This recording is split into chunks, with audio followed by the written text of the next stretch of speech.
Happy Thursday, everyone. And we made it through last night's windstorms.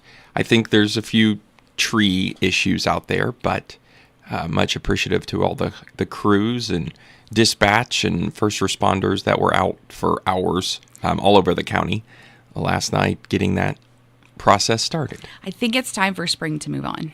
We've had a stormy spring this year. Yeah, and obviously pretty wet as well. Obviously, as a farm kid, you never ask for it to stop raining. No. You just ask for more well-timed rains. But the heat's coming. That's this weekend. I think 100 is in the forecast. I believe so. Randy says it's going to be steamy, so here we go. Be cognizant. It's, again, one of those things. Think about your pets and your neighbors and make sure that, air conditioning or some type of cooling space is available. But it's going to be warm and muggy. I've been asking for this, so I can't complain. It's summertime. That's I'm right. ready. Yeah. Yes. And the fair is just a month away. It'll be over in a month. Less than a month, yeah. Yeah. Are That's we ready? hard to believe, too. We're getting there. We'll be out there, each night. You and I are going to do live at 5 again this year. We've been renewed. I had someone ask me yesterday if we were going to ride the boat again, and I said, well, I think we'll choose a different ride this year. Yeah. For those, I get terribly motion sick, so that was a little tough to do that and record and then do it a couple 3 times. Yeah. So. But we'll find something less Andrew always motion activated. Yeah, Andrew with Lures Rides always helps us get set up out there, and it'll be exciting to have them back. And I'm sure that he'll be on our show again this year. It's always fascinating to chat with them about their industry, and of course, we talk every year about how long they've been coming to Decatur County. Ride tickets are on sale, and it'll be the big event of the summer. It will. It's coming quickly. It is. But in the meantime, we're going to catch up a couple weeks, right? So first of all, Board of Works, that met the 10th. So kind of take us through what happened during that meeting. Yeah, so we had, the fair parade closure request, which is not that big a deal. It's going to head west on Park Road per usual, 2 p.m. lineup start time, 4 p.m. parade start time. I'm not sure of the route that it's going to take when it gets to the fairgrounds. Maybe somebody on the fair committee or... Yeah, because what it was, I think has changed since because of the construction. So we'll check with somebody. We will follow the rest of the crowd when we get to the fairgrounds. That's right. But so that's going to be on Sunday afternoon, evening again this year. A couple other just random things, but worth celebrating is that we had the promotion of Captain Dave Eckstein to Assistant Chief, which is great. He's been with us a long time, and he is going to move up into the Assistant Chief's role. It's something he's been working towards for a couple of years, so we're very excited to have Assistant Chief Eckstein in that role now. And the July 17th sort of celebration, if you will, 6 p.m., it's at City Hall. Anyone and everyone's welcome to attend, but it's the annual sort of awards promotions pinning ceremony for the fire department. It's always a really great event to celebrate their year of promotions, year of achievements, and recognize those that maybe have done extraordinary work, life-saving award, firefighter of the year kind of items. So that's July 17th, 6 p.m. at City Hall, and we welcome everyone to come and attend that. So those are, some really good news and good work by the fire department. It is. That's always a great meeting. If you've never been out there in the world, it's a great one to go see. And so much happens in a year that we are not aware of, just in general public. So yeah, and it's a good opportunity for them to get their families and bring their kids and have an opportunity to network with their coworkers' families. It is. So that was sort of the big ones. There were a couple other contracts that were entered into. We are working with a third-party building inspection and plan review company now.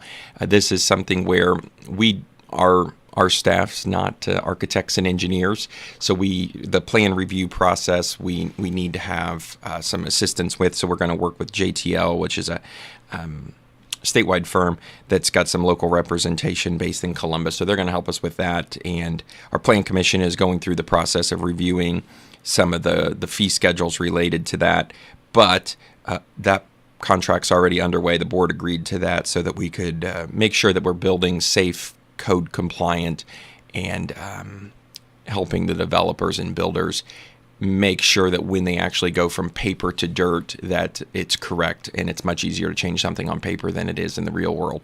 So that's a good step forward in our building, planning, zoning office to help expedite on-site inspections and plan review.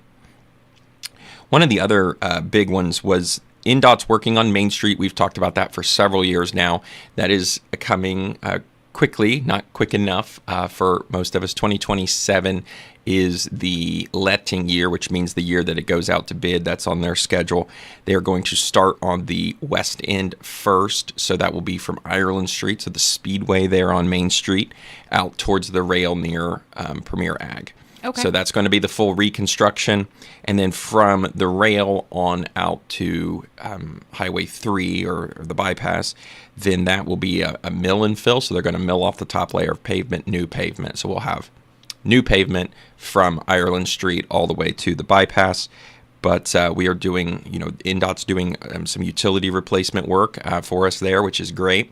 They're doing sidewalks and drains and curbing. They've asked us to do the street lighting on both phases. So the board, the redevelopment commission actually contributed over 50% of the city's match money for that, which is great. It's a $22 million investment by NDOT in our community, which is phenomenal. Those are, dollars that some come from Decatur County, some come from every other county in the state of Indiana. Main Street is obviously NDOT's road, so the reinvestment of those dollars in our community on a major thoroughfare, literally Main Street, is a huge deal. So I'm very excited that our boards and our commissions are participating. NDOT's been a great partner of ours on lots of things, but especially on this project, I want to be a good partner with them. That's a big project. It's a huge project, yeah. And the East Side project, which is scheduled for the following year, so that would probably be 27, 28, is from Lincoln Street out to the library. Obviously, a section of road that is not in good shape. We get a lot of comments on that. Again, this is NDOT's jurisdiction. It is not the city of Greensburg's jurisdiction, but we've been working with them. One of the first meetings I had when I was elected in 2020 was actually with the NDOT environmental folks. That was just sort of on the schedule for January of 2020, and walked in and learned about the project. And so we've literally been working on it for over 5 years with NDOT. The work that's being done on that section is a full reconstruct as well. So sub work, base infrastructure, storm drains, curbs, sidewalks, multi-use path on that side that's connecting the library to downtown, which is great because another project we'll talk about here in just a minute kind of has this dead end that's right there along Main Street. When you look at it, you go, what the heck is that for? It's the connector to the Main Street work. The project is a part of that $22 million, and so we're doing the lighting portion over there as well. So those were big ones to get moved across the desk. Appreciate the board continuing to support the partnerships and NDOT's partnership with us at a local level to make that investment in their infrastructure in our community.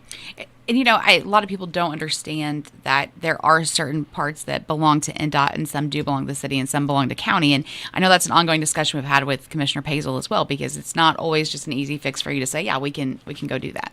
Yeah, and it's one of those things too that, not that we get into real territorial jurisdictional fights, if you will, but there is a lot of things that we cannot do, we're not legally allowed to do on NDOT right-of-way. So the city of Greensburg owns 4 stoplights. So if you think about all the stoplights in the city of Greensburg, only 4 of them are under our control. If we wanted to remove one, or we in theory could add them on our streets, but we can't add them on state highways, right? There was a lot of conversation about the light that went up at the intersection near Honda and 421 and I-74. We've been working with NDOT for years on that, and again, appreciate their partnership and listening and coming to the table and looking into that. We couldn't go out and put up a stoplight if we wanted to. People ask about one at Veterans Way. It's 421. We cannot do that. It's not our jurisdiction. When we start talking about county and city roads, right, we receive dollars based on lane miles that are in our jurisdiction. We cannot spend those dollars on roads that are not inside our jurisdiction. So even if there is a pothole on a street that looks like a city street that's actually in the county, we can't spend money on it. We're not allowed to. It's illegal. And the same works the other way. So we get along. We work really well together on projects like that. We're partnering on the Park Road project. The county commissioners and county council are taking on their half mile. We're taking on the rest. We're working on it to make sure it's got a uniform, cohesive design. We're the lead agency, but it's their funding that is working on that.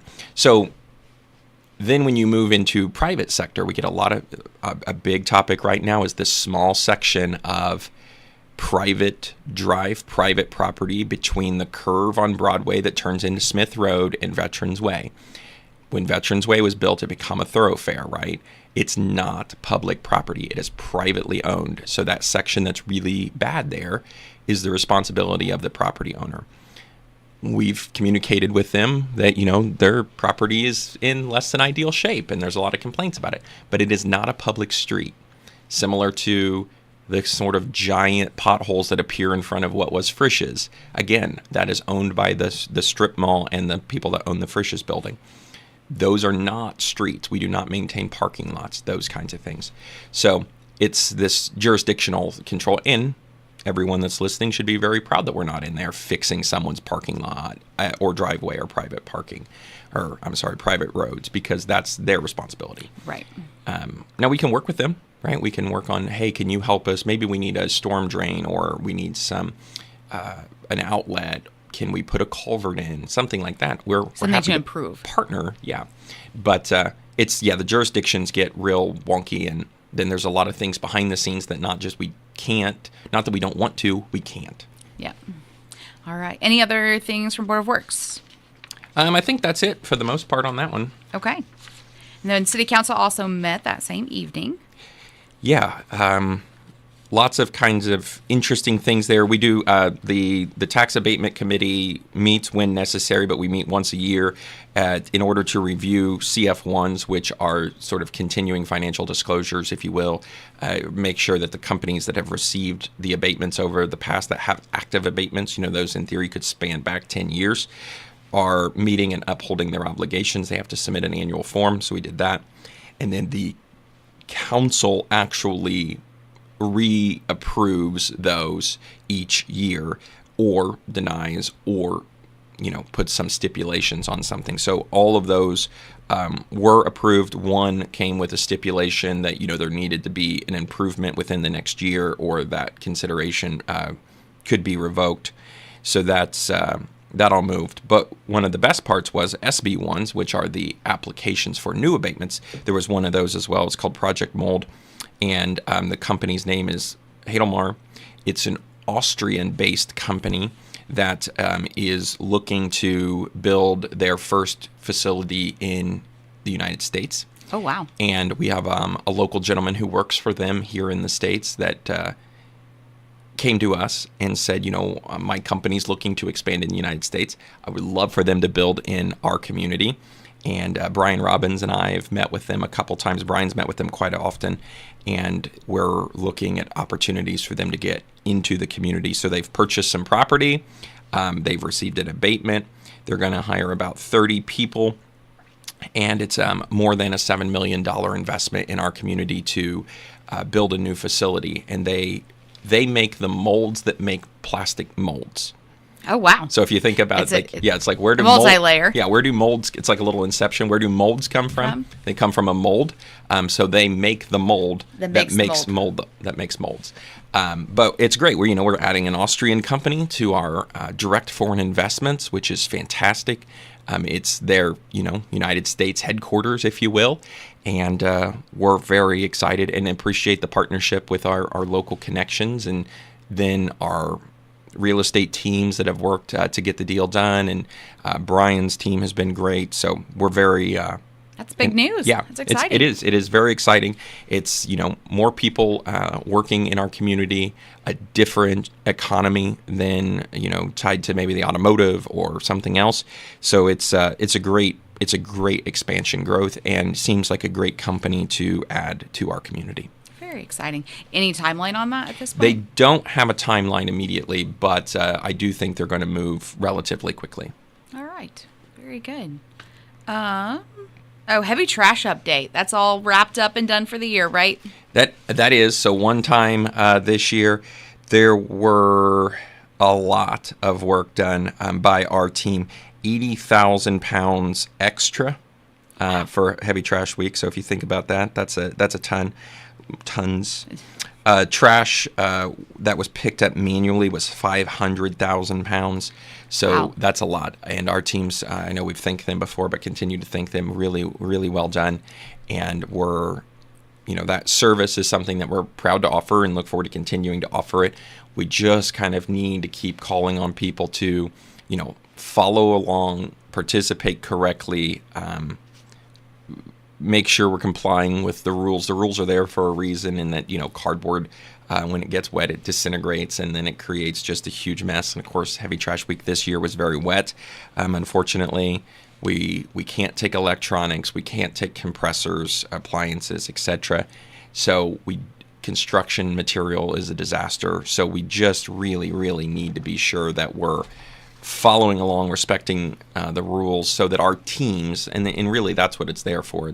It's a equity thing, but it's also a just labor component. Our teams did a great job. We were able to get it done inside the work week, which is great. That helps the budget and make sure that we can continue to offer that service. All right, good deal. Glad they were able to take care of that.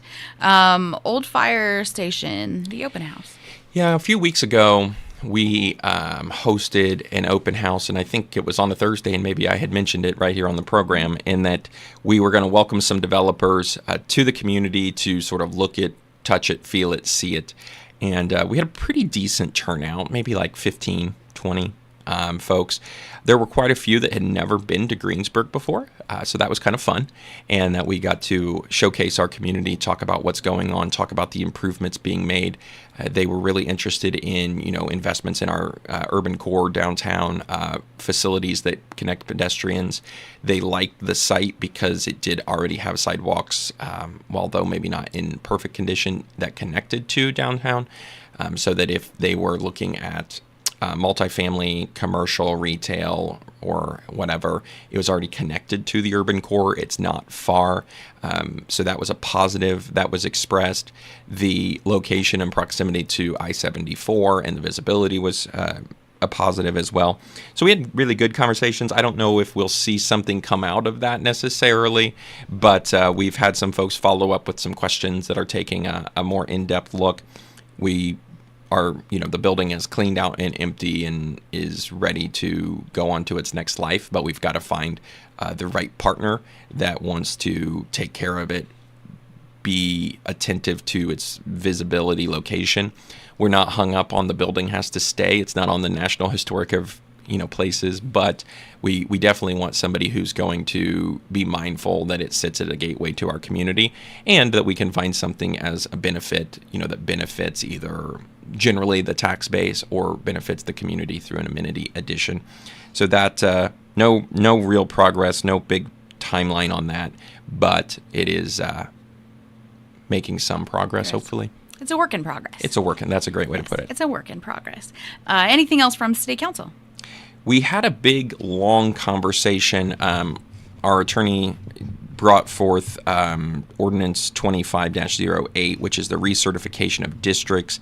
This is, you could watch eyes glaze over in the crowd as this was being talked about, but it only affects a very small amount of folks right in the middle of the city that maybe would move from one city council district to the next. After each census, we have to recertify our districts and try to get them within the deviation numbers, yak. The short version is that we're really kind of outside the deviation zone. We were under the impression that after the 2020 census, because it was delayed because of COVID, that when we created the new at-large seats, so if you remember in 2023 we went from 5 council members to 7, we were very much under the impression that at that point in time we had fulfilled the recertification requirements because we sort of authorized our districts as is. Unfortunately, the state doesn't really see it that way, so we have to go in and like actually use the word recertify, but while we're doing it, we're going to correct our deviation. So we're just going to shift one line about 3 or 4 blocks to the east. Not that big of a deal, but it moves enough people out of one city council district into the next.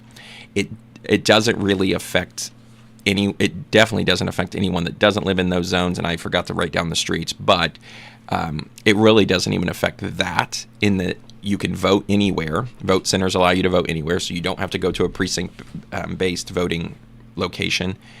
And all of the county races, the commissioner that covers the city inside Washington Township or inside the city is the same. The city council or the county council members are the same, all the countywide elected. So it really is just the one race for city council district seat that would change. So it's really not that impactful. We do have to notify the clerk of the courts, and then we are having a special meeting next Tuesday, the city council's meeting, because we have to have it done by June 30, and with the notice and timing and we're going to have a special meeting, probably take 15 minutes. It's the only topic on the agenda, and we'll get that done and be moving on for the next 10 years. Okay, very good. I think the last time we updated our districts was 1982. So I guess we can come around to it every little bit. It just may be time. All right. Walking trail. Anything else on the city council? I think we covered it all. I think that's it on that. Okay, so walking trails out Rebecca Park, all of that. It's made a lot of progress. We were supposed to have our ribbon cutting tomorrow, but with the massive amounts of rain and wind that we got, I haven't been out there yet this morning. I'm sure straw mats and blankets and flooding zones are a little rough. This was a DNR grant project. We received hundreds of thousands of dollars from DNR for this project. They have, when we had scheduled ours, they had then informed us that they had 2 other next level trail ribbon cutting scheduled for that day. With the weather, with the conditions, and then also with their scheduling conflict, we're just going to bump it a little bit. So we'll get a new date out for that. But it's starting to come together. It looks really nice. They've still got some landscape work to do, I believe. But they've got the sign up as you come in from the north. Now there's sort of a gateway to Rebecca Park, which is great. It's also works really well. It's a little bit taller than I thought. So the reason for that is the summer concert series partners with Power of the Past sometimes, and they provide trolleys over to the park. And the way that they've done that is they've used the trail as sort of part of their loop. So the gateway had to be big enough to fit the trolleys under, tractors and trolleys. But it actually works as a really nice signage for Rebecca Park from Central. If you aren't familiar with it, you're like, oh, there it is. So works out well. The trail connects over to the library and up to Pirate Park, and now in theory to the high school directly. So all of those are positives. And then, as I mentioned earlier, the trail sort of dead ends right at Main Street. I know it looks a little bit weird. Yes, I've had several questions. I'm like, I don't know what's going on there. Yeah, that's going to connect into Main Street. So that'll be the end of the Main Street trail. We've worked with NDOT. They know where we're at. We've got to talk to them about kind of like 2 design considerations in their plan for how they connect to that. But we've got that worked out with them. And then we'll, head west on Main Street. So yes, it looks a little odd now, but it will all come together. We're thinking long term. Yeah, it will all come together. And the library, that portion, I think, have they gotten the storybook piece out yet? The storybook stuff is not in yet. Yeah, and so that wasn't the reason, but also by bumping it, we may be able to get that in too, which is really cool, and they're excited. I'm so proud of our community for coming and saying, hey, we want to add this element to it, and they put their funding in to make it happen. So really, really great. It's exciting. Construction downtown seems to be progressing pretty quickly, but the rain, I think, maybe has... Yeah, they're right on schedule, which is great. They have made the switch over to the Franklin Street side of the north side, and now the parking for the north side is on the west side. We've got a lot of directions going on here. But they're going to keep marching east. We know for sure that they're not going to be in the Franklin Street intersection before the 28th, and there's a couple reasons for that. One, they're not going to be there, but also the YMCA's Tree City Rolling Tour, which is the bike race, is on the 28th. and they usually depart from sort of that intersection. So Shooty Excavating's made the commitment not to have the intersection closed before the bike race. So that is for sure. So we've got a couple weeks on that yet. But then also on the 28th, we have the Cincinnati Rail Experience, which is the train, the passenger train that comes and stops in downtown for about 3 hours. Maybe 400 people. They're selling extra and more tickets than they thought they were going to. So we've shipped off some of the visitors guides and some information about Main Street to them to distribute before as people are getting on the train and make their way this way. So we'll have a very heavy presence downtown, Main Street, the city, the chamber. We're all working together. Visit Greensburg to roll out the red carpet. Shooty Excavating is aware they're going to help us get the construction site as buttoned up as possible. And, it's one of those things where progress looks messy, but when we're done, it'll be great. And I think that folks will get that. It's not as quite as clean as it would be great to have 400 people come to town. But you know what? If I went on somewhere, and I would totally do this trip, I think, if I went somewhere and saw that they were making investments like that, I would come back. Right. You want to see the end result. And I'm glad to see a community that's thriving and moving forward and making those investments so that when I come back, it's even better.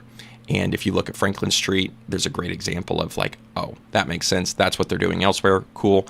And then, we're going to get Broadway repaved as a part of this project as well. So really, we're going to see, this time next year, downtown will be spick and span. It will be. And it's a huge deal to bring that amount of people in one rail cart, let's say, to town. I mean, that's a for visiting, for economics, all of it. That's a huge impact. It's a huge number. I mean, I know it's a short amount of time, but it's also a really captive audience in that they can only go as far as they can walk. And, a lot of people talk about we don't have passenger rail. So there's a lot of folks locally that come and look at the passenger rail, and they'll typically let you walk on the train and look at it while it's sitting there, which is really cool. And then you've got folks who go and shop and, hit up Picker's Paradise or Painting the Town. Restaurants, fill up immediately. And it's a great tourism thing. We don't host a conference. I mean, outside of sports, we don't host something in the community that brings 400 people to town for 1 hour, much less 3. And we sure as heck don't do it in downtown. So it's a really cool opportunity. We've also had stories, because, again, it's based out of Cincinnati. A lot of their clients, are sort of in that southern Ohio. The train moves all around Ohio. And so they come back. And we've had stories from people at Pickers that, I came on the train 2 years ago. And I think maybe you and I, one time at the Christmas walk, we had talked to someone who was like, well, I came 2 years ago on the train and now I love this shop and I come back. Like, great. That's the point. So it does generate return visits. Somebody on the very first train, I remember talking to them as they were getting back on. They said, well, I have to come back tomorrow because I bought a piece of furniture at one of the stores and I need to bring my pickup and pick it up. So all of that is a very, very positive thing. So yes, downtown construction's moving east. We've got a couple big events coming the week of the 28th, so we will not be into the Franklin Street intersection by then. Everything's on schedule. We're gonna, the Fall Festival. Hard to believe we're already talking about that as well. Is a ways away, but a lot of work to do. But it's really making great progress. If you look west of the First Financial Bank drive-through, except for pavement and street lights, it's pretty much done. Yeah. And so we're up to there. They're going to come in, they'll do all the paving at one time, and that'll be a bit of a mess. Everybody will have to be just super tolerable for that as we do Broadway and Franklin in the intersection, because you want to get it all paved at the same time so it's perfect, which is the plan. And it's really starting to look nice. That, like, if you start looking in front of game plan, it's out. Like, you can see the transformation happening, and it looks really good. Yeah, and it looks different. I know that's some of the comments, is that it looks smaller, but like if you think about the stop sign that was in front of game plan, it was out in a sea of pavement. Like, it was out in the lane. So the lanes didn't change. Some of the curbing changed, but the drive lanes where you're supposed to drive Didn't change. So it's all still there. We're very parking neutral. Legal parking is very neutral from the whole project. That was something we were emphasizing. We're working on trying to get some improvements done back behind pickers to improve that parking as well. We're working towards, there's going to be a couple electric vehicle people pay to charge their electric vehicles. That's a piece of infrastructure that communities have to have now. And there's some of that happening back there. So it's going to be great. And it's really comprehensive. And it'll be good for the next 40 years. That's right. Exciting. Good things happening. That's right. Just very busy, but that's okay. That's better than not busy, right? That's right. Yes. All right. Well, we will see you next week then. It's 8 o'clock already. Perfect. That was fast. Quick. That was fast. Up next will be news on Tree Country.